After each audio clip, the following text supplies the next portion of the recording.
Beer 52 started about 9 years ago, and our whole concept is that every month we bring our members an exciting range of beers from a new country, and we've traveled all around the world finding beers. For our customers, it's very exciting. They open the box every month. There's a selection of beers they've never seen before. There's a magazine that brings the stories of the beers and the breweries to life. What we've created in this building is a business, of course, but it's also a creative space, it's a social space. It's somewhere that we invite visitors from around the world to come and meet us, to learn more about our business and for us to learn more about their products.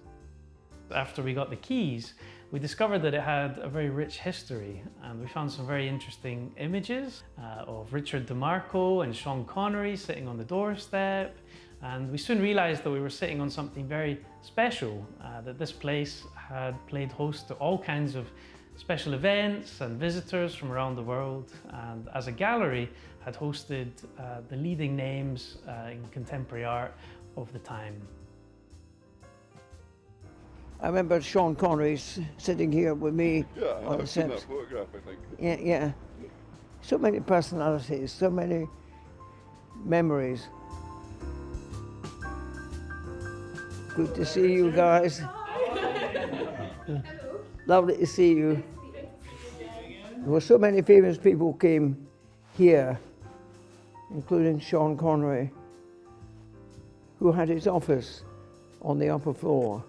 Can you imagine 007 here? I mean, I can still see the staircase. Oh my God, look at that wonderful door. I could never have imagined a door that looks like this. And this is such a beautiful drawing, a mural, to indicate reason for this building existing now, which is to do with spirits and beer and a kind of worldwide, if you like, contact.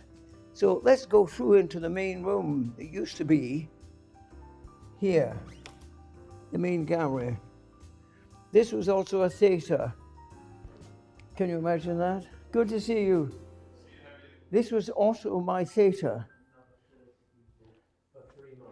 Oh my God, how incredible. It's unrecognizable. Oh my goodness me. But everything here is a different kind of art. I would say this is a kind of, it's more than good design, it's an installation.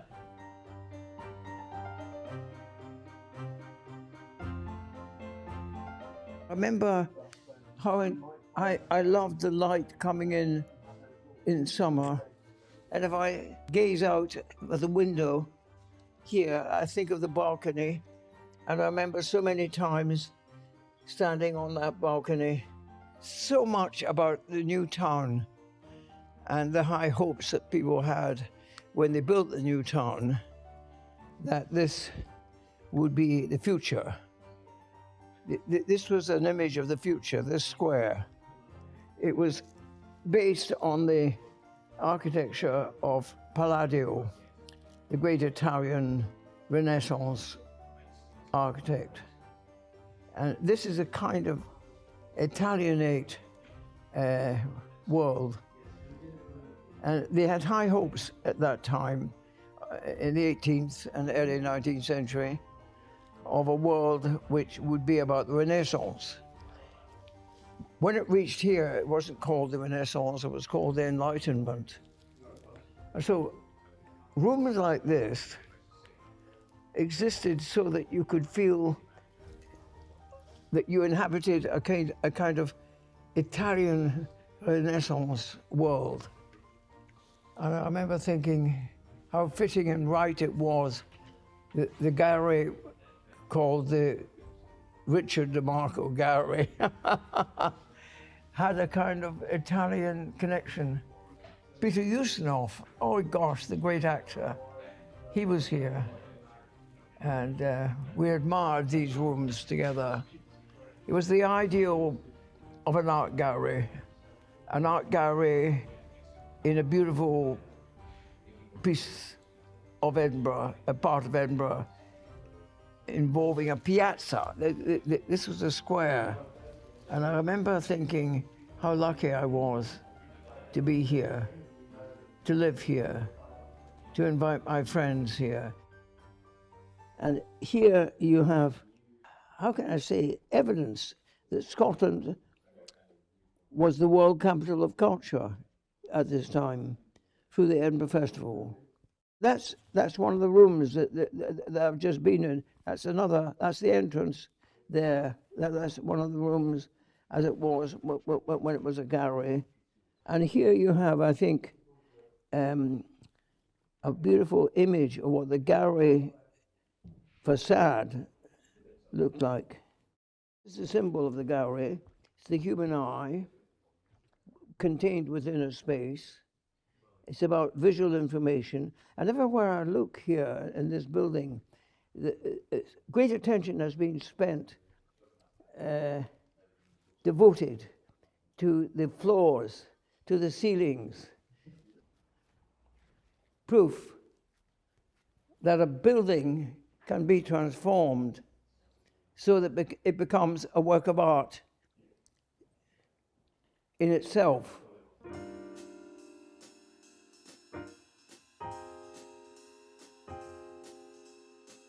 And I think what impressed me most about Demarco was his ability to make just so many different connections across the art world. And I'm trying to emulate that in the beer world.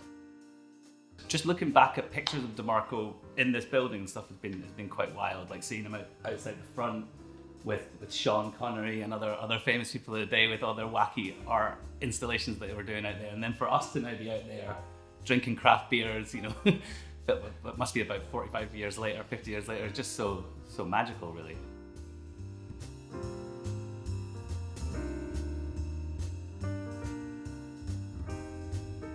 His energy is mainly the thing that impressed me. Something that's really, really awesome is that we've named a room after Richard Demarco in this building. So there's people from Beer 52 and Wine 52 going for meetings in the Demarco room, which I'm sure he would be, would be very heartwarmed to know if he does know.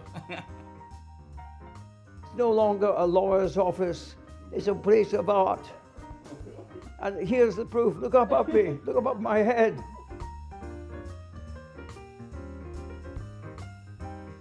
So I've got to take you very seriously. It's a very serious surname. I was fated to meet you today and to congratulate you on an extraordinary achievement. Thanks. You have provided me with proof that this place is still a gallery. What he did with this building when he was bringing people in who didn't have access to arts education originally, I just think that's so important in arts education nowadays. Like, I've worked as a technician at the art college before, and there's not always as much of a focus on neurodivergence, on different learning, ways of learning, things like that. And I think that's really important to make things like that really inclusive and accessible for people of all different backgrounds and abilities and different thinking styles. So I think that's just something amazing that he did that I think is really important in the creative industries, because it's not always set up for people that think differently. To look at these, no, not me. Look at put the camera there. Life's a pudding full of plums. Cannot tell you how I feel. I feel reassured. The human race has not gone completely to pot. Oh my goodness, I love everything to do with this building. Everything is a work of art. Look at this. Look at that. So for the beer side, we have ferment. For the wine side, we've got glögg. And it's almost like a book on each and every region that we select the wines from. We do describe the region itself in details. So, all the technical stuff, all the soil, the climate, the terroir, if you like. And then we talk about each and every winery. And we talk about the history, the pedigree, the heritage they had. We talk about how they make the wine, what do they make to the grapes to make the wine taste as it tastes. I think, for both of the magazines, it's a bit different. So glögg is focusing a lot more on textures and kind of a bit more kind of whimsical vibes. And then Ferment is very graphic, very bold, very loud. So I guess those are the things that we kind of look in those work when I kind of like go through just profiles of people, see their portfolios, and if it kind of matches the style that we're all about, then I would get in touch. Kind of focus on finding people, artists from like the areas that the magazine is kind of focused on. So, you know, for Glug or Ferment, like whatever destination it is, we try to get artists that are, you know, from those places to make the issue more authentic and have like, you know, the whole culture come forward a bit more. Oh my goodness me, isn't that a masterpiece of an image? It's about northern Portugal. It's about the fact that we are born to become closer to each other. Yeah, Beer 52 is a super creative place to work for and with. And in this building, it's you know, it's all about collaboration and getting what brewers think, what brewers bring in. Since we don't really own a brewery, we go to someone else's brewery and try to make great beer with them. So we try to be a good house guest and leave something behind. So it's all about collaborating with them, making sure they learn something in the process. We obviously go away with a beer that we put in the boxes for our members, but we've also made good connections and hopefully in the process the guys learn something from us and invite us back in. You know, we always want to be that good house guest that they want to get back in. Look at this bottle here. This Bianca Vino, and this is a product of Italy. Oh my goodness me, but look at that for a piece of design. Look at that here. I think this is gorgeous. It's not only an expression of a painting, it makes me think of certain imagery of 20th century art, but it's now been translated. Oh my God, this is an exhibition in itself. I suppose, you know, where Wine 52 sits is we deliver these sort of wines to our customers. And from the other side, you know, if you're our customer of Wine 52, you do like to discover the new things that you're not able to buy or, you know, source from anywhere else. So I suppose that's the beauty of what we do. Oh my God, that's another piece of sculpture. How can I say it? Neon. Look at it. I'll put my head under it. I want to be identified with it. Look at this. Look at this. Look at it. I am very curious about creating a Demarco-inspired beer. I'll definitely try to, you know, convey a bit of that exploration or that explorer, that adventurous spirit of, you know, going through boundaries and going beyond. I guess even perhaps the loud, the known parts of it, and collaborating with maybe perhaps a few different brewers, maybe artists. I don't know. Let's see where that journey could actually take us. It would be quite nice to convey that spirit into a product that our members could have. When we spent an afternoon with Richard looking through his archive, we were blown away just by the scale of his collecting over his lifetime. Letters, photographs, artworks, sculptures, of all kinds of things that he's brought together into that place. And it was fantastic to go through it with him, and it really cemented the importance that he has and the influence that he's had on Edinburgh and the culture of the city.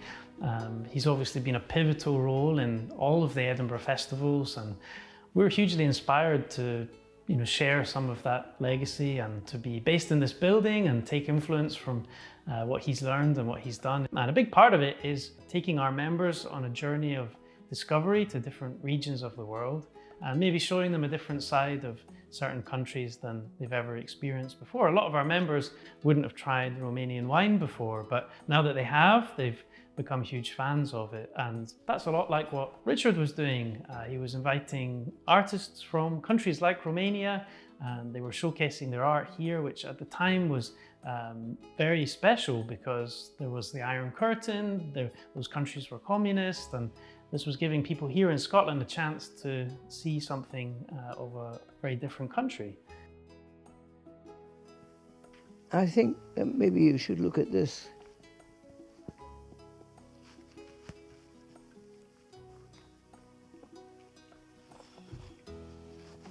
If I develop these, you'll find there are many photographs. That's the rooms of the, and that's all the visitors, all the famous people who came here. Look. Oh my God, look. That's it. That's the interior. That's the main room. What was the most memorable event there for you? In that space, it was, I think, the opening event.